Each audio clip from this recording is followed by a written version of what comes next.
ان اللہ بصیر بالعباد ولا حول ولا قوة الا باللہ العلی العظیم حسبنا اللہ ونعم الوکیل نعم المولا ونعم النصیر اعوذ باللہ من الشیطان اللعین الرجیم بسم اللہ الرحمن الرحیم الحمد للہ الذی لا مضاد له فی ملکہ ولا منازع له في امره ولا شبيه له في عظمته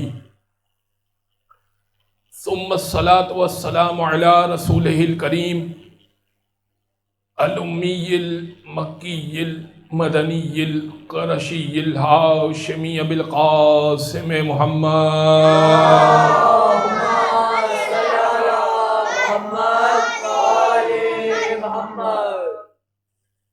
وعلى أهل بيته الطيبين الطاهرين واللعنة الدائمة على أعدائهم أجمعين من يوم ظلمهم وعداوتهم إلى قيام يوم الدين أما بعد فقد قال الله سبحانه وتعالى في محكم كتاب مبين بسم الله الرحمن الرحيم وجعلناهم أئمة يهدون بأمرنا وَوَحَيْنَا إِلَيْهِمْ فِعْلَ الْخَيْرَاتِ وَإِقَامَ الصَّلَاةِ وَإِيتَاءَ الزَّكَاةِ وَكَانُوا لَنَا عَابِدِينَ صلوات اللهم صل على محمد وآل محمد۔ عزیزان گرامی، فضائل ائمہ اطہار سے متعلق چوتھی گفتگو ہے اور عنوان سخن جس آیت کو قرار دیا سورہ انبیاء کی آیت نمبر 73، ارشاد رب العزت ہے وَجَعَلْنَاهُمْ أَئِمَّةً يَهْدُونَ بِأَمْرِنَا، اور ہم نے ان میں کچھ لوگوں کو امام بنایا، یہدون بِأَمْرِنَا، ہمارے امر سے ہدایت کرتے ہیں، وَأَوْحَيْنَا إِلَيْهِمْ فِعْلَ الْخَيْرَاتِ، اور امام وہ ہوتا ہے جس پر ہم وحی کرتے ہیں کہ وہ فعل خیر کرے، وَإِقَامَ الصَّلَاةِ وَإِيتَاءَ الزَّكَاةِ، امام وہ ہوتا ہے جو نماز کو قائم کرتا ہے، زکوٰۃ کو ادا کیا کرتا ہے، وَكَانُوا لَنَا عَابِدِينَ، اور امام وہ ہوتا ہے جو ہمارا پرانا عبادت گزار ہوا کرتا ہے۔ آج مجھے مسلم ابن عقیل کا خطبہ پیش کرنا ہے کہ کس انداز سے امام تو بہت دور کی بات، امام سے منسوب کوئی ہو جائے، کوئی چیز ہو جائے، کوئی شخصیت ہو جائے امام سے منسوب، تو وہ یہدون بامرنا کی منزل پر کس انداز سے ہوتی ہے۔ مسلم ابن عقیل چچا زاد بھائی بھی ہیں امام حسین کے، اور سفیر بنا کر بھیجا کوفہ کی جانب۔ مسلم کوفہ میں جب جیسے ہی داخل ہوئے، مسجد کوفہ میں نماز پڑھائی، 18,000 افراد موجود تھے۔ نماز ظہر پڑھانے کے بعد، عصر پڑھانے سے پہلے اور ظہر پڑھانے کے بعد مسلم خطبے کے لیے منبر پر گئے، گلے کو صاف کیا، اپنے کھنکارا، اور اب حسین ابن علی کی معرفت کروانا چاہتے تھے، اس نے خطبہ دیا، کہنے لگے بسم اللہ الرحمن الرحیم الحمدللہ الذی خلق محمدا وعلیا دلیلا لذاتہ، حمد ہے اس پروردگار کی کہ جس نے محمد اور علی کو اپنی ذات پر دلیل بنانے کے لیے خلق کیا۔ حمد ہے اس پروردگار کی جس نے محمد اور علی کو اپنی ذات پر دلیل بنا کر خلق کیا۔ کیا مطلب؟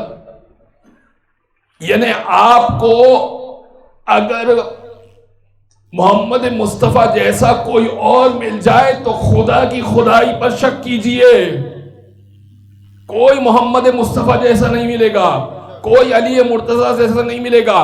یہ دونوں افراد خدا کی ذات پر دلیل ہے کہ تم محمد جیسا دکھا دو یا علی جیسا دکھا دو۔ خلق محمد وعلی دلیل ذاتہ وقامہ مقامہ فی سائر بریاتہ، اور ان دونوں کو یعنی محمد علی کو وقامہما مقامہ فی سائر بریاتہ تمام خلقت پر اپنے قائم مقام رکھا.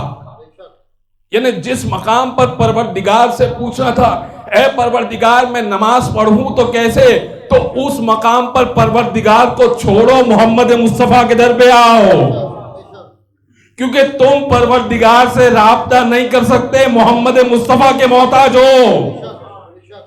وَقَامَهُمَا مَقَامَهُ فِي سَائِرِ بَرِيَّاتِهِ ان دونوں کو اپنے قائم مقام رکھا. میں ہرگز یہ نہیں کہہ رہا کہ خدا کی جگہ پر محمد مصطفیٰ یا علی مرتضیٰ آ گئے، یا خدا کے کاموں کو محمد مصطفیٰ یا علی مرتضیٰ نے سنبھالنا شروع کر دیا.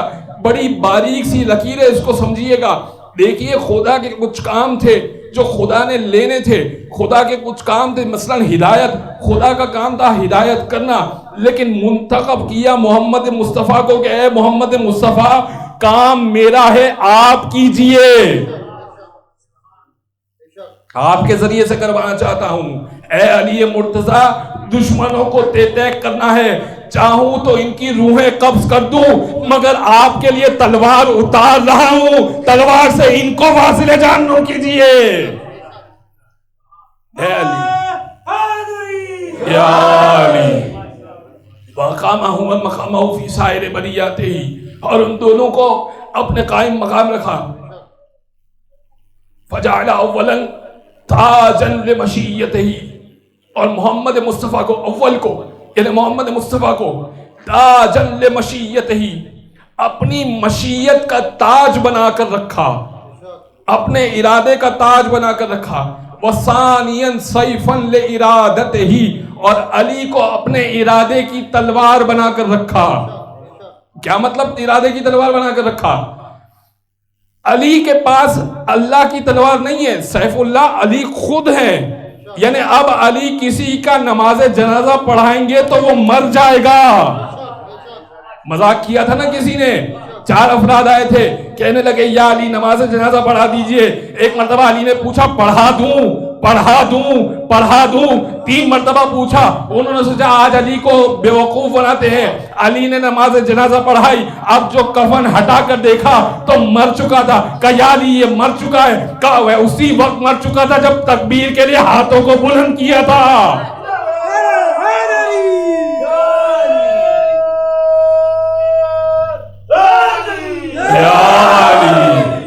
تاجًا لِمَشِيَّتِهِ اپنی مشیت کا تاج بنا کر، وَسَيْفًا لِإِرَادَتِهِ اور اپنے ارادے کی تلوار بنا کر رکھا علی ابن ابی طالب کو. وَكَانَ سَيِّدُ الْأَكْبَرِ يَنْطِقُ لِلَّهِ وَعَنِ اللَّهِ وَبِاللَّهِ اور جو سید اکبر ہے یعنی محمد مصطفیٰ سردار اکبر، بڑے سردار، سید الاکبر بڑے سردار جو ہیں، کانا سید الاکبر ینطق للہ اللہ کے لیے بولا کرتے تھے. محمد مصطفیٰ اللہ کے لیے بولا کرتے تھے. وَبِاللَّهِ وَعَنِ اللَّهِ اللہ کی خاطر بولا کرتے تھے، اللہ کی جانب سے بولا کرتے تھے. کیا مطلب اللہ کی جانب سے بولا کرتے تھے اور اللہ کے لیے بولا کرتے تھے، اللہ کی مرضی کے علاوہ نہیں بولا کرتے تھے. 2 آیتیں پیش کرتا ہوں مسلم کے خطبے کو سمجھانے کے لیے. ایک آیت ہے وَمَا رَمَيْتَ اِذْ رَمَيْتَ وَلَكِنَّ اللَّهَ رَمَى اے حبیب یہ جو تیر آپ نے پھینکا، یہ جو کنکر آپ نے پھینکا، یہ آپ نے نہیں پھینکا، یہ اللہ نے پھینکا. یعنی محمد مصطفیٰ کا ہاتھ اللہ کا ہاتھ. اور ایک مرتبہ کہا اے محمد مصطفیٰ وَمَا يَنْتِقُ عَنِ الْهَوَىٰ إِنْ هُوَ إِلَّا وَحْيٌ يُوحَىٰ حبیب آپ کچھ بولتے ہی نہیں ہے، وہی بولتے ہیں جو وہی بولتی ہے. تو اب محمد مصطفیٰ کی زبان اللہ کی زبان، محمد مصطفیٰ کا ہاتھ اللہ کا ہاتھ. تو اب اگر ہاتھوں کو پہ بلند کر کے شانوں سے ایک مرتبہ علی کو دکھائیں اور من کن تو کہیں تو بول بھی اللہ رہا ہے، دکھا بھی اللہ رہا ہے.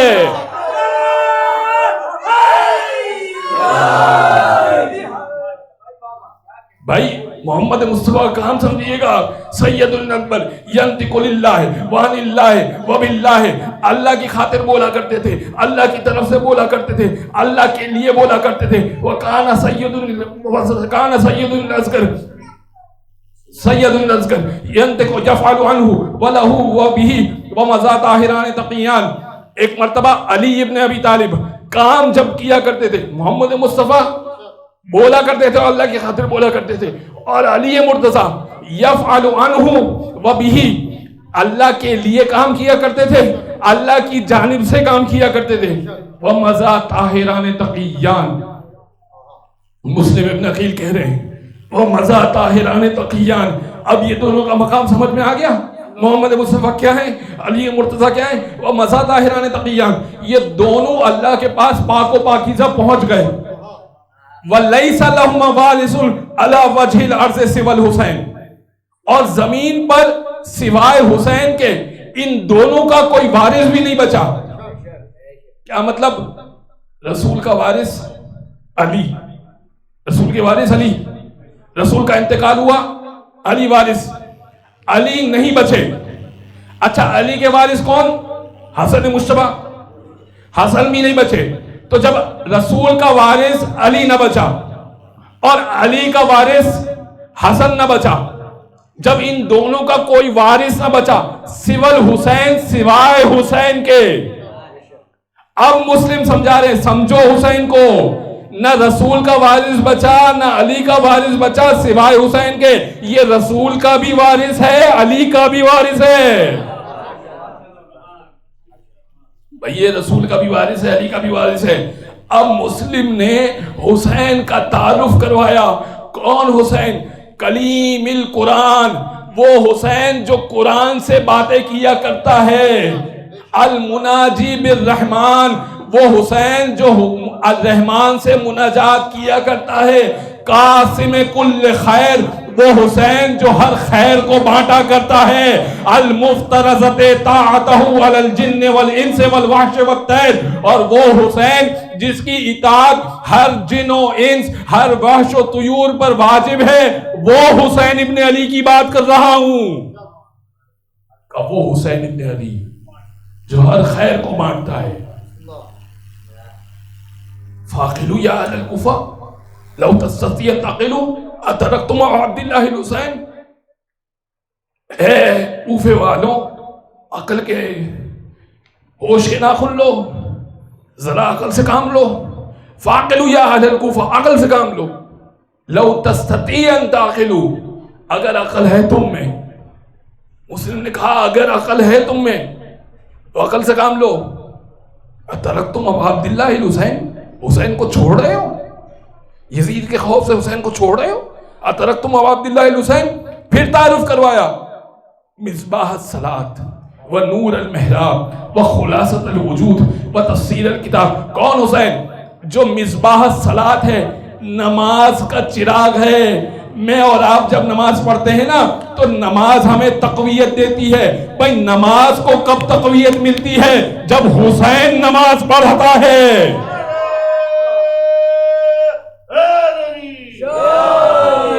مصباح الصلاۃ و نور المحراب، وہ حسین جو محراب کا نور ہے۔ ایک عام امامے والا کھڑا ہو جائے نا، بڑا بزرگ سا ہو، لمبی سی ذرا داڑھی ہو، کہتے ہیں کیا نور ہے، کیا خدا کی قسم کتنا عبادت گزار ہے، ذرا پیشانی پہ نشان ہو، کیا بہترین علامہ صاحب ہیں، کتنے عبادت گزار ہیں۔ مسلم کہہ رہے ہیں محراب کا نور اگر سمجھنا ہے نا تو وہ حسین ابن علی کی ذات ہے۔ وہ نور المحراب وخلاصۃ الوجود و تفسیر الکتاب، اور وجود کا خلاصہ، کس کے وجود کا؟ اہل بیت کے وجود کا خلاصہ حسین ابن علی کی ذات ہے۔ یعنی کیا مطلب؟ یعنی مطلب یہ ہوا کہ فاطمہ کو سمجھنا ہے تو علی کو، حسین کو سمجھو، علی کو سمجھنا ہے تو حسین کو سمجھو، محمد مصطفیٰ کو سمجھنا ہے تو حسین کو سمجھو، حسن کی ذات سمجھنی ہے تو حسین کو سمجھو۔ یہ سب کیا خلاصہ حسین کی ذات کے اندر رکھا ہوا ہے۔ خلاصۃ الوجود و تفسیر الکتاب، اور مسلم کہتے ہیں کتاب کی تفسیر حسین کی ذات ہے۔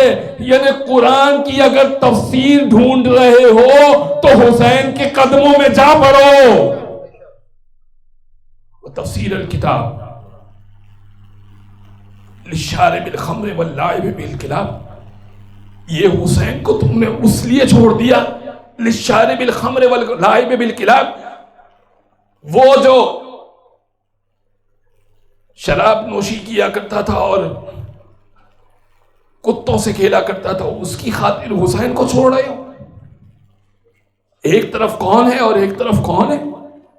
پھر سمجھایا حسین کو، کہنے لگے حل یستوی الموت والحیات، یہ تقابل سمجھیے گا، یزید اور حسین کا تقابل، ایک طرف یزید ایک طرف حسین، موت کہہ رہے ہیں یزید کو مسلم، موت کہہ رہے ہیں یزید کو، حیات کہہ رہے ہیں حسین کو، کہنے لگے حل یستوی الموت والحیات، کیا موت و حیات برابر ہوتی ہے؟ کیا موت و حیات برابر ہوتی ہے؟ حل یستوی الموت والحیات والخمر والسلسبیل، اور پھر ایک اور تشبیہ دے رہے ہیں، کیا شراب اور جنت میں بہنے والی نہریں برابر ہوتی ہیں؟ یعنی حسین کو جنت کی نہر کہہ رہے ہیں، کیا شراب اور جنت میں نہریں بہنے والی نہریں برابر ہوتی ہیں؟ اور کمال کا جملہ توجہ رکھیے گا، وَالسَّامِعُ الْأَغَانِي مِنَ الْمُغَانِي وَالْمُنَادِي لَهُ جِبْرَائِیل، اور ایک وہ ہے جو ڈھول کو طبلے کی تاپ پر اپنے کان کو دھرتا ہے، ایک وہ ہے جو جبرائیل کی آواز پہ لبیک کہتا ہے، ایک وہ ہے جو جبرائیل کی آواز سنتا ہے، ایک وہ ہے جو ڈھول کی آواز سنتا ہے۔ تم کیا جانو حسین کو؟ پھر مسلم نے تمام کیا، کہنے لگے قد ارسلت الیکم نائبا و وزیرا، میں حسین ابن علی کی جانب سے بھیجا گیا ہوں نائبا و وزیرا، نائب بنا کر اور وزیر بنا کر، وَهَلُمُّ إِلَىٰ بَيْعَتِهِ، جلدی کرو بیعت کی۔ اور جس جملے کے لیے میں نے آپ کو توجہ دلائی تھی اور یہ پورا خطبہ میں نے پڑھا ہے، میں نے آپ سے ابتدا میں کہا تھا کہ اگر کوئی حسین سے منسلک ہو جائے تو وہ بھی یہدون بامرنا کی منزل پر ہوا کرتا ہے۔ یہ بات مسلم کہہ رہے ہیں، کیسے کہہ رہے ہیں؟ ایک مرتبہ کہنے لگے بیعت جلدی کرو، میرا ہاتھ پہ بیعت کرنا ایسا ہی ہے کہ جیسے تم نے حسین کے ہاتھ پر بیعت کی، اور پھر کہہ رہے ارے ومشو اسرے غبارے ابی عبداللہ الحسین تصلوا الی الجنہ، ارے حسین کو تو چھوڑو، اگر تم حسین کا پیچھا کرنا چاہو اور حسین گھوڑے پر بیٹھے ہوں اور گھوڑے سے دھول اٹھنا شروع ہو اور اس دھول کا پیچھا کرو تو وہ دھول بھی تم کو جنت میں لے جائے گی۔ حسین اگر کسی جھولے پہ گھوڑے پہ بیٹھے ہوں، کسی زلجنہ پہ بیٹھے ہوں اور زلجنہ اپنی ٹاپ کو زمین پہ مارے اور زمین سے دھول اٹھے تو اس دھول کا پیچھا کرو، وہ بھی جنت پہ لے جائے گی۔ حسین تو بہت دور کی بات ہے، یہ ہے یہدون بامرنا، ایسے ہی نہیں کہا تھا عبداللہ ابن عمر نے، حضرت عمر کا بیٹا، الفاروق میں لکھتے ہیں، شبلی نعمانی نے حضرت عمر فاروق کے اوپر پوری کتاب لکھی ہے، اس میں سے پڑھ رہا ہوں۔ یہ عبداللہ ابن عمر ایک مرتبہ امام حسین کے پاس آئے، کچھ تلخ کلامی کی۔ امام حسین نے کہا اے غلام ابن غلام، ذرا تمیز سے بات کر۔ چلا گیا اپنے باپ کے پاس، کہنے لگا حسین مجھے غلام ابن غلام کہہ رہے ہیں۔ حضرت عمر کہنے لگے لکھوا لیا؟ بھائی لکھوا لیا؟ اگر لکھوا لو تو قبر میں شفاعت کا باعث بن جائے گا۔ یہ ہے حسین ابن علی کی ذات۔ ایک مرتبہ اب اسی کتاب سے ایک واقعہ اور کہ اس انداز سے علی ابن ابی طالب ہدایت کرتے ہیں، اس انداز سے امام حسین ابن علی ہدایت کرتے ہیں۔ یہی عمر فاروق والی کتاب شبلی نعمانی عدل عمر فاروق میں لکھتے ہیں۔ حج کا موقع تھا، ایک شخص سرخ گال لے کر آیا، حضرت عمر بیٹھے ہوئے تھے خانہ کعبہ کے پاس، ایک شخص سرخ گال لے کر آیا، کہنے لگا لطمنی علیون، علی نے مجھے تماچا مارا۔ آپ علی کو پوچھئے مجھے زور سے تماچا مارا ہے۔ حضرت عمر نے حضرت علی کو بلایا، کہا یا علی آپ نے تماچا مارا؟ کہاں مارا؟ اس کا قصور کیا تھا؟ یہ طواف کے دوران مسلمانوں کی ناموس کو آنکھ اٹھا اٹھا کے دیکھ رہا تھا. میں نے اسے سمجھایا کہ اللہ کا گھر ہے، طواف جیسی عبادت ہے، نہ محرموں کو نہیں دیکھا کر. 3 مرتبہ سمجھایا، 3 مرتبہ نہیں مانا. میں نے اسے تماچا مار دیا. اب علی کا ہاتھ، چہرہ تو گھوم گیا ہوگا. حضرت عمر کہنے لگے، عدل عمر فاروق میں لکھتے ہیں، شبلی نعمانی، حضرت عمر کہنے لگے رآک عین اللہ ولطمک ید اللہ، اللہ کی آنکھ نے تجھے دیکھا ہے، اللہ کے ہاتھ نے تجھے مارا ہے، میں کچھ نہیں کر سکتا. صلوات پڑھتے محمد و آل محمد پر.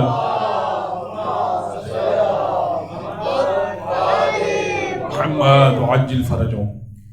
برزان گرامی، یہ امام وہ ہے کہ جو یہدون بامرنا کی منزل پر ہے، وہ فعل الخیرات.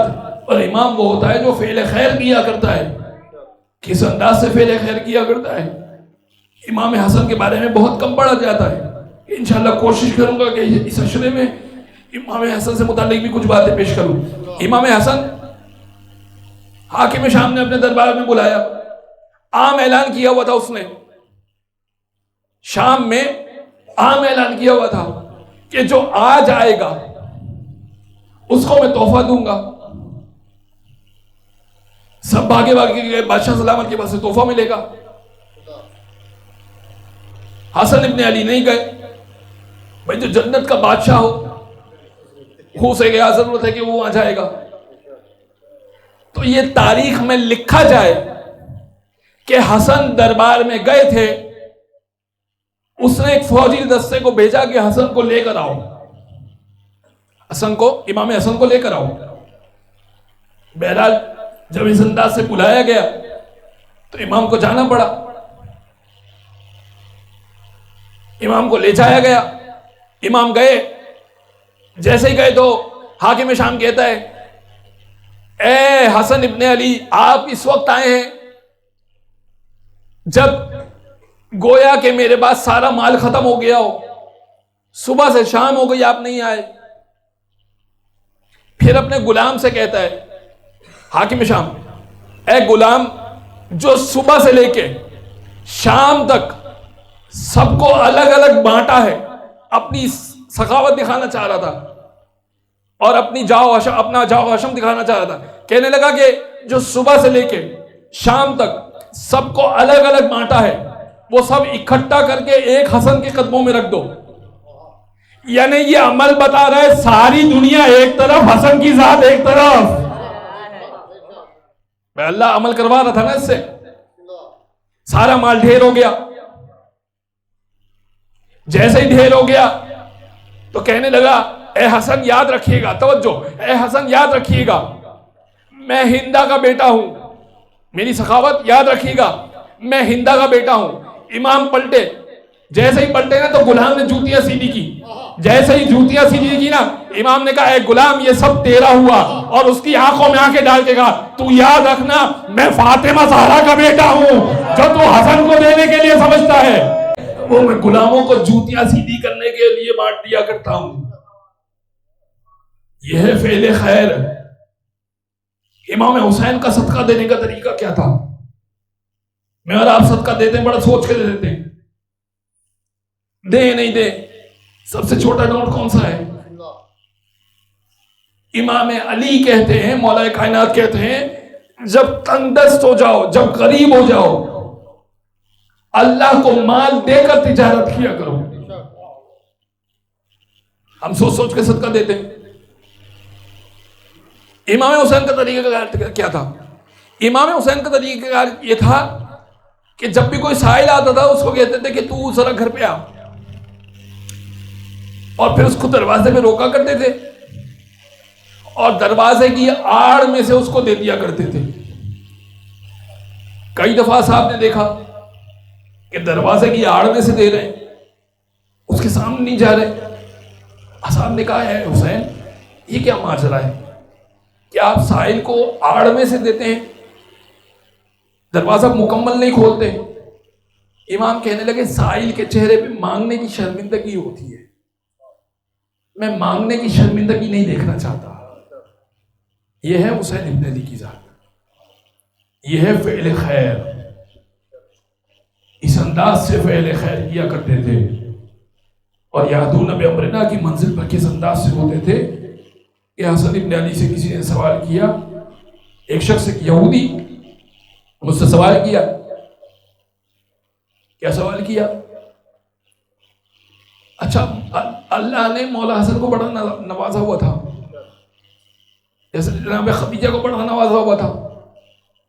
مولا کے پاس متعدد سواریاں تھیں اور مولا حسن کے پاس دسترخوان لگا کرتا تھا۔ یہ دسترخوان امام حسن کا جو رواج ہے مجھے نہیں معلوم، آپ کو معلوم ہے یا نہیں معلوم ہے؟ یہ معلوم ہے، یقین، اچھی بات ہے۔ ہمارے یہاں دسترخوان امام حسن کا بڑا رواج ہے، یعنی عام طور پہ لوگ اپنی منت پوری کرنے کے لیے، اپنی کوئی حاجت ہو تو دسترخوان امام حسن کی منت مانتے ہیں کہ مولا حسن کے نام پہ ہم کھلائیں گے اگر ہمارا فلاں کام ہو گیا تو دسترخوان امام حسن مدینہ میں بڑا مشہور تھا۔ اب لوگ آتے تھے صبح سے لے کے شام تک، انواع اقسام کے کھانے ہوا کرتے تھے۔ کسی نے علی سے شکایت کر دی، علی اس وقت برسر خلافت تھے، کہ یا علی عجیب بات ہے، باپ جو کی روٹی کھاتا ہے، حسن انواع اقسام کے کھانے کھاتے ہیں۔ امام نے بڑا خوبصورت جواب دیا۔ امام کہنے لگے دیکھو میں امام وقت ہوں، میں ابھی منصب خلافت و منصب امامت پر ہوں، مجھے اپنا خیال اس انداز سے رکھنا ہے کہ غریب یہ سوچے کہ میرا امام جو کی روٹی کھاتا ہے میں کیوں شرماؤں۔ حسن ابھی برسر خلافت و حکومت اور امامت پر نہیں ہے، منصب امامت کو نہیں سنبھالا ہوا۔ یقین جانو، امام کہتے ہیں یقین جانو جب منصب امامت پر فائز ہوں گے تو حسن کو بھی اسی روش پر دیکھو گے جو باپ کی روش ہے۔ ایک شخص نے اعتراض کیا، یہودی تھا، مولا سواری پر تھے، بہترین لباس پہنا ہوا تھا، نقدی ہر وقت مولا کے گھر میں ہوا کرتی تھی اور سواری میں موجود تھے۔ ایک یہودی نے راستے میں روک دیا، کہنے لگا اے حسن ابن علی، مجھے یہ بتائیے کہ کیا آپ کے بابا کی حدیث صحیح ہے؟ کیا آپ کے بابا نے یعنی آپ کے جد رسول اللہ نے یہ فرمایا کہ دنیا مومن کے لیے قید خانہ اور آخرت میں جنت ہے؟ آسائش آخرت میں، دنیا مومن کے لیے قید خانہ ہے۔ اس نے کہا کہ امام نے کہا کہ بالکل ٹھیک ہے۔ کہا اور کیا آپ کے جد رسول اللہ کی حدیث میں بھی صحیح ہے کہ دنیا کافر کے لیے جنت ہے اور آخرت کافر کے لیے قید خانہ ہے؟ کہا بالکل یہی معاملہ ہے، دنیا مومن کے لیے جنت قید خانہ ہے، آخرت میں جنت ہے، اور کافر کے لیے دنیا جنت ہے، آخرت قید خانہ ہے۔ اب اسے سوال کیا، کہنے لگا اگر یہ معاملہ ہے تو مجھے بتائیے کہ یہ کیسا قید خانہ ہے جس میں آپ سواری پر سوار ہیں، میرے پاس سواری نہیں ہے، آپ نے خوبصورت اور اچھے کپڑے پہنے ہوئے ہیں، بیش قیمت کپڑے پہنے ہوئے ہیں، میرا لباس بڑا معمولی ہے، آپ کا گھر بہت بڑا ہے، میرا گھر، میں تو کھانا بدوش ہوں، میرا گھر ہی نہیں ہے، اور یہ کیسی جنت ہے کہ میں اتنا پریشان ہوں، میں کافر ہوں نا آپ کی نگاہ میں اتنا پریشان ہوں، لیکن آپ کے جد نے کہا کہ یہ جنت ہے۔ امام کہنے لگے میرے جد کا قول بالکل صحیح تھا اور تیرا اعتراض بھی بالکل صحیح ہے، لیکن یاد رکھ پروردگار مومن کو قیامت میں جو کچھ دے گا اس کے مقابلے میں اس کو زندگی میں جو کچھ ملا ہوگا وہ قید خانہ ہی لگے گا، اور کافر کو وہ دردناک عذاب دے گا کہ وہ کہے گا دنیا میں جنت میں تھا اگرچہ غریب ہی تھا۔ ایک درود پڑھ دے محمد و آل محمد۔ صلی علی محمد۔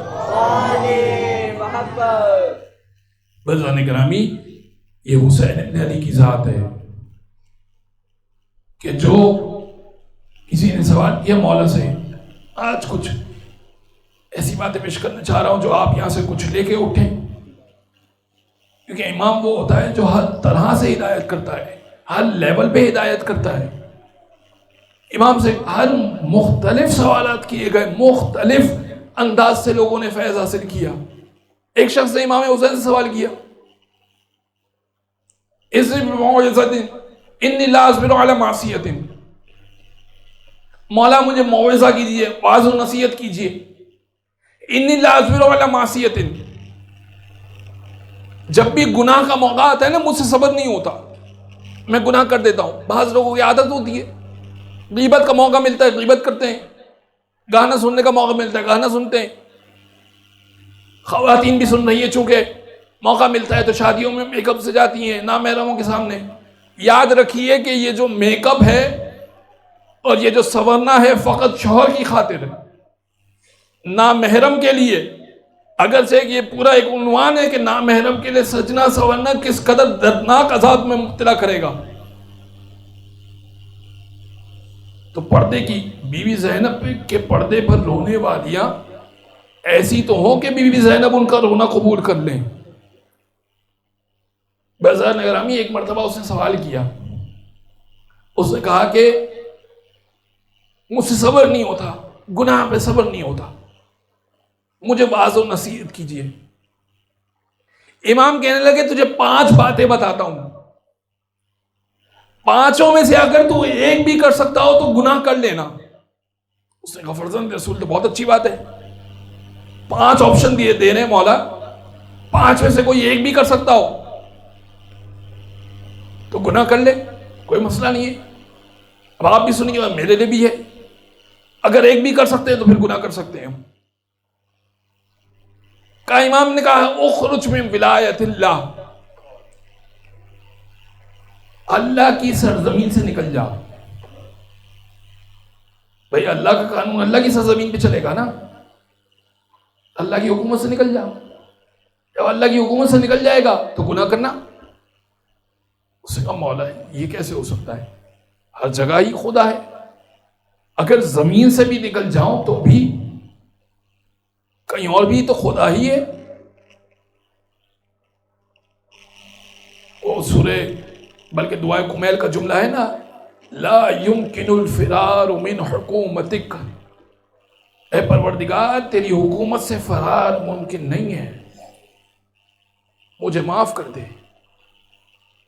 امام نے کہا اخرج من ولایت اللہ، اللہ کی سرزمین سے نکل جا۔ اس نے کہا کہ مولا یہ تو ممکن نہیں ہے، کوئی دوسری بات۔ امام کہنے لگے پھر ایسا کر اللہ کا رزق کھانا چھوڑ دے، ویسے کہ جس کا کھائے گا اس پر عمل بھی کرنا پڑے گا، کھاتا اللہ کی ہے گاتا کسی اور کی ہے، کہ اللہ کا رزق کھانا چھوڑ دے۔ اس سے کہا مولا یہ بھی ممکن نہیں ہے۔ اچھا ہو سکتا ہے آپ کے ذہن میں سوال پیدا ہو جائے کہ ایک دن اگر انسان بھوکا رہ جائے تو کیا گناہ کر سکتا ہے؟ اس کا جواب یہ عزیزان گرامی، یہ ہوا جو ہے نا یہ بھی رزق ہے۔ یہ جو سانس ہے نا، مولا سجاد کہتے ہیں یہ سانس ہے، اس پہ 2 شکر ہیں، سانس کا آنا بھی نعمت ہے، سانس کا جانا بھی نعمت ہے، نہ آئے تو مر جائے نہ جائے تو مر جائے۔ امام سے کہنے لگا مولا یہ بھی ممکن نہیں ہے، اللہ کا رزق آنا اللہ کا رزق چھوڑنا تو ممکن نہیں ہے۔ پھر امام کہنے لگے ایسی جگہ چلا جا، اللہ کی سرزمین سے نہیں نکل سکتا تو کوئی مسئلہ نہیں، ایسی جگہ چلا جا جہاں اللہ دیکھ نہ رہا ہو، چھپ کے کر لے کوئی کام۔ اس نے کہا یہ بھی نہیں ممکن ہے، چھپ کے کیسے کروں، تو فرشتے بیٹھے ہوئے میرے پاس، اللہ نے تو فرشتے رکھے، چھپ تو سکتا نہیں اللہ سے۔ اس میں سے ایک روایت سنا دیتا ہوں، اگرچہ کہ مجلس کا ماحول بڑا سنجیدہ ہو گیا ہے۔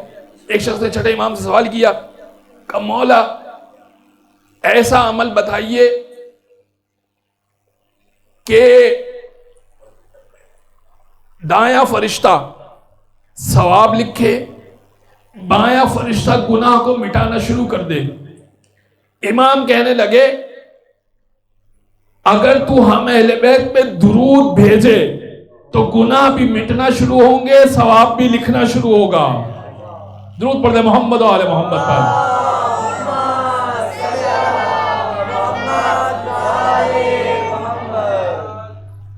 مولا یہ بھی ممکن نہیں ہے، تیسرا آپشن بھی ممکن نہیں ہے، پھر چوتھا آپشن امام نے دیا۔ امام کہنے لگے کہ پھر ایسا کر لے کہ جب ملک الموت آئے نا تیرے پاس تو اس سے کہنا میں نہیں آ رہا، میں نہیں آ رہا۔ جب تجھے موت ہی نہیں آئے گی تو حساب کہاں سے شروع ہوگا؟ تو مولا ملک الموت پہ کہاں چلتی ہے؟ اچھا یہ بھی نہیں کر سکتا، پھر ایسا کر جب عذاب کے فرشتے تجھے جہنم میں ڈالنے جا رہے ہوں تو عذاب کے فرشتوں کو کہنا میں جہنم میں نہیں جا رہا۔ کہ مولا جب ملک الموت پہ نہیں چلے گی وہ فرشتے تو زیادہ ہوں گے، اللہ کے حکم سے جہنم میں ڈال رہے ہوں گے، کہ تو اللہ کی حکومت نہیں چھوڑ سکتا، اللہ کا کھانا نہیں چھوڑ سکتا، اللہ سے بچ نہیں سکتا، ملک الموت سے بچ نہیں سکتا، جہنم کے فرشتوں سے بچ نہیں سکتا، پھر گناہ ہی چھوڑ دے تو کتنا مجبور ہے، گناہ چھوڑ دے، یہ سب سے زیادہ آسان ہے۔ بس گرامی گناہ کے بڑے اثرات ہیں زندگی میں، گناہ کے ختمی مرتبت کی حدیث ہے، رسول کرام کی حدیث ہے کہ سیاہ نقطہ پڑ جاتا ہے دل پر جب انسان گناہ کرتا ہے۔ جوان کسی گناہ میں مبتلا ہو، خاص طور پہ بڑوں سے کہہ رہا ہوں، آپ کے یہاں مجھے رواج نہیں معلوم لیکن بہرحال ہمارے یہاں پر تو بڑا اچھا رواج ہے، یہاں کا نہیں معلوم، جوان اگر گناہ میں مبتلا ہو رہے ہیں تو بڑوں کو چاہیے، بڑے آسان سادہ الفاظ میں کہہ رہا ہوں کہ بڑوں کو چاہیے کہ ان کی شادی جلد کر دیں۔ حضور یہ ہمارے کمانے کے قابل نہیں ہوا، ابھی تو اس کو بزنس کرنا ہے، ابھی تو اس کو پڑھائی کرنی ہے۔ اللہ کیا کہہ رہا ہے؟ قرآن میں اللہ کہہ رہا ہے کہ اگر تم نکاح کرو، تناکحوا وتناسلوا تنصروا فإني أباحي بكم الأمم يوم القيامة، رسول اللہ کہہ رہے ہیں تناکحوا وتناسلوا تکثروا، نکاح کرو اور نسل بڑھاؤ، فإني أباحي بكم الأمم يوم القيامة، میں قیامت کے دن اپنی امت پر فخر کروں گا، امت کی زیادتی پر، وَلَوْ بِالصِّدْقِ، چاہے ساقط شدہ بچہ ہی کیوں نہ ہو۔ ساقط شدہ بچہ والدین کی شفاعت کروائے گا، ساقط شدہ بچہ، مس کیرج جسے کہتے ہیں۔ آپ سوچئے کہ اگر وہ بچہ آگے بڑھ کر دین کی خدمت کرے تو کیا والدین کی شفاعت نہیں کروائے گا؟ حضرت موسیٰ کا واقعہ، حضرت موسیٰ کے زمانے میں، بس آخری واقعہ، حضرت موسیٰ کے زمانے میں ایک شخص پر عذاب ہو رہا تھا، موسیٰ قبر سے گزرے، اندازہ ہوا کہ عذاب ہو رہا ہے، اسی قبرستان سے کچھ دن بعد گزر ہوا، دیکھا کہ اس کو عذاب نہیں ہو رہا۔ موسیٰ کلیم اللہ تھے، اللہ سے بات کر سکتے تھے، کہنے لگے پروردگار کچھ دن پہلے تک عذاب ہو رہا تھا، تو نے اس کا عذاب کیوں اٹھا لیا؟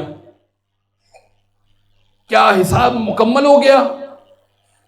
کہا اے موسیٰ یہ گناہگار اتنا تھا کہ قیامت تک اس کا حساب چلے گا، لیکن آج کے دن اس کے بچے نے بسم اللہ الرحمن الرحیم کہنا شروع کیا ہے، کیسے ہو سکتا ہے کہ بچہ کہے اللہ رحمان و رحیم ہے، میں باپ پر اس طرح سے عذاب نازل کروں؟ کیسے ہو سکتا ہے؟ گناہ کے اثرات ہیں۔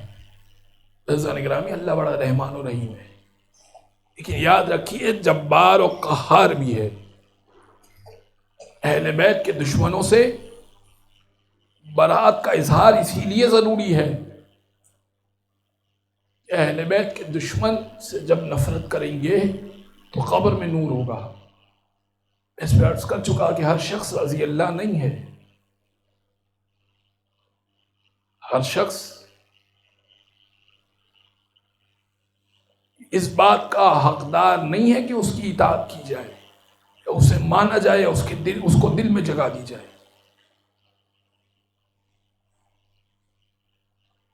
عبد الرحمن ابن ملجم علی ابن ابی طالب کا صحابی ہی تو تھا، علی کو شہید کیا لیکن علی کا صحابی تھا۔ شمر جس نے حسین ابن علی کو شہید کیا، عمر سعد جس نے لشکر کو بھیجا اور لشکر کا سپہ سالار تھا، عمر سعد رشتے میں جناب ام البنین کا ماموں کا بیٹا لگتا تھا، منہ بولے ماموں کا بیٹا، لیکن کیا رشتہ داریاں اور نسبت کام آئیں گی؟ یا جو حسین کا ساتھ دے وہ کام آئے گا؟ برزان گرامی، حسین جب رخصت ہوئے نا تو بہن سے کہا، دو وصیتیں کی، کہ بہن زینب ایک وصیت میں پیش کر چکا، ایک وصیت اور سنیے گا، کہ بہن زینب مجھے نماز شب میں نہ بھولیے گا۔ دوسری وصیت کہ اے بہن زینب کوئی بھی مشکل آ جائے میری امت کے لیے بد دعا نہ کیجیے گا۔ کتنا مشکل مرحلہ ہے جناب زینب کے لیے۔ اب جناب زینب نے کہا، بھیا آپ وصیت کر چکے نا، اپنے امامے کا تحت الحنک ہٹائیے۔ تحت الحنک کو ہٹایا امام حسین نے، جناب زینب نے بوسہ دیا گلے پر، کہ بہن آپ یہاں بوسہ کیوں دے رہی ہیں؟ اے بھیا میں ماں کی وصیت کو پورا کر رہی ہوں۔ ماں نے کہا تھا بیٹا زینب کربلا میں نہ ہوں گی، جب حسین وقت آخر آئے نا تو اس کو میری جانب سے گلے پر بوسہ دے دینا۔ ایک مرتبہ حسین کہنے لگے، بہن شانوں سے ردا کو ہٹائیے گا، شانوں سے ردا کو ہٹائیے گا۔ جناب زینب نے کہا کیا کرنا چاہتے ہیں؟ شانوں پہ، کہا میں بابا کی وصیت کو پورا کرنا چاہتا ہوں۔ بابا کی وصیت کیا تھی؟ کہ بابا نے کہا تھا بہن کو شانوں پہ بوسہ دے دینا، ان شانوں میں رسن بندھیں گے۔ بس دونوں بھائی بہنوں نے وصیت کو پورا کیا۔ اب دوسری وصیت، پہلی وصیت تو وہ تھی کہ جس پہ عمل کر رہی تھی جناب زینب، قید خانے میں بیٹھ کر تو بیٹھ کر، لیکن نماز شب میں حسین کا نام نہیں بھول رہی تھی، حسین کے لیے برابر دعا کر رہی تھی۔ لیکن ایک مرتبہ دوسری وصیت کا وقت آ گیا۔ دوسری وصیت تھی، اے حسین، اے بہن زینب کبھی اس امت کے لیے بد دعا نہ کیجیے گا۔ کوفے کے 7 دروازے تھے، 7 دروازوں میں سے جو بڑا دروازہ تھا، جس دروازے سے علی اپنی بیٹی کو لے جایا کرتے تھے نا، اسی دروازے سے شمر نے جناب زینب کو گزارا۔ ایک مرتبہ جیسے ہی گزارا نا، ایک مرتبہ جناب زینب کہتی ہے، مجھے وہ وقت یاد آتا ہے جب میں کوفہ میں بابا کے ساتھ آئی تھی۔ بابا نے کہا تھا عباس بہن کو رات ہونے کے بعد کوفہ میں داخل کرنا۔ عباس نے پوچھا تھا بابا کیا ہماریوں میں کوئی دیکھ سکتا ہے؟ کہا نہیں، میں چاہتا ہوں کہ بچیوں کا پردہ سلامت رہے۔ ایک مرتبہ جناب عباس نے رات ہونے کے بعد مغرب پڑھا دی۔ جب علی ابن ابی طالب نے مسجد کوفہ میں، عباس آنے کے بعد کہا بابا کیا میں بہنوں کو لے کر آؤں، آقا زادیوں کو کوفے میں لے کر آؤں؟ کہاں عباس، لیکن سنو جاتے جاتے کوفے والوں سے کہہ دو اپنے چراغوں کو بھی بجھا دیں۔ بس اسی دروازے سے، جس دروازے سے عباس نے زینب کو گزارا تھا، اسی دروازے سے جس دروازے سے علی نے زینب کو گزارا تھا، ایک مرتبہ علی نے، سنیے گا 36 ہجری کی روایت ہے، ایک مرتبہ علی نے جناب زینب کو گزارا اور ناکے پہ سے گزارا، ناکے کا پردہ ہٹایا، کہنے لگے حضرت علی کہنے لگے بہن بیٹی زینب یہ کوفے کا پہلا چوک ہے۔ جناب زینب نے کہا اچھا بابا۔ محمل کا پردہ گر گیا، پھر تھوڑا آگے بڑھے، ایک مرتبہ بازار آیا، حضرت علی نے پھر محمل کا پردہ اٹھایا، کہا بیٹا زینب یہاں بازار لگتا ہے دن میں۔ ایک مرتبہ پھر کو تھوڑا آگے بڑھے، دارالعمارہ آیا، محمل کا پردہ اٹھایا، مولا نے کہا بیٹا زینب یہاں دارالعمارہ ہے، یہ قصر کوفہ ہے۔ ایک مرتبہ جناب زینب کہنے لگی بابا یہ کوفے کے راستے عباس کو بتائیے یا حسین کو بتائیے یا حسن کو بتائیے، مجھے کیوں بتا رہے ہیں؟ کہا بیٹا یہ 36 ہجری ہے، یہ 36 ہجری ہے، 61 ہجری میں تجھے یہیں سے گزرنا ہوگا، راستے ابھی سے بتا رہا ہوں۔ ایک مرتبہ اسی دروازے سے جیسے ہی شمر نے گزارا نا، جناب زینب نے کہا سنیے گا مسائل، جناب زینب نے کہا اے شمر میری ایک درخواست ہے، تو یہاں سے مجھے نہ گزار، مجھے بابا کا زمانہ یاد آتا ہے۔ شمر نے عجیب جواب دیا، بڑا روئیں گے اگر دل والے ہوں گے۔ شمر کہنے لگا اے زینب آج تو شہزادی نہیں ہے، آج تو میری کنیز ہے، آج تجھے میرا حکم ماننا ہوگا۔ ایک مرتبہ جناب زینب نے کہا اے لیلا، اے رقیہ، اے ام کلثوم، اے ام البنین، یہ لوگ مجھے مجبور سمجھتے ہیں، میں ہاتھوں کو اٹھا کر بددعا کرتی ہوں، ابھی شمر کو پتہ چل جائے گا۔ جناب زینب نے ہاتھوں کو اٹھا کر بددعا کرنا چاہی، آسمان کی طرف دیکھا، اس سے پہلے نگاہ پڑی حسین کے چہرے کی طرف، حسین کے کٹے سر کی طرف، کٹے سر سے آنسو بہ رہے تھے۔ بہن زینب سمجھ گئی بھیا نہیں چاہتا بددعا کی جائے، ہاتھوں کو گرا دیا، کہا یہیں سے گزارو، میری مصیبت یہیں سے شروع ہوگی۔ اللہ ولعنت اللہ علی القوم الظالمین وسيعلم الذين ظلموا ايام منقلب ينقلبون بار العمل سزیم توسل کو اپنی بارگاہ میں قبول منظور فرما، دنیا اور آخرت کا خیر عطا فرما، دنیا اور آخرت کے شر سے محفوظ فرما، امام کے ظہور میں تعجیل فرما، ظہور کی بہترین تیاری کرنے کی توفیق عطا فرما۔ جتنے افراد جس طرح سے حصہ دے رہے ہیں اس عزاداری میں، عزا خانے میں، جو خدمت انجام دے رہے ہیں، چاہے وہ مائک سیٹ کرنا ہی کیوں نہ ہو، چاہے وہ ممبر کی صفائی کرنا ہی کیوں نہ ہو، چاہے وہ سبیل لگانا ہو، کوئی بھی خدمت انجام دے رہے ہیں، پروردگار سید الشہداء کے صدقے میں ان سب کی خدمت کو اپنی بارگاہ میں قبول و منظور فرما۔ اس سال ہر سال بار بار امام حسین کی زیارت نصیب فرما، امام حسین کی بہن جناب زینب کی زیارت نصیب فرما، مکہ مکرمہ مدینہ منورہ کی زیارت نصیب فرما، امام کے ظہور میں تعجیل فرما، ظہور کی بہترین تیاری کرنے کی توفیق عطا فرما۔ ماتم حسین۔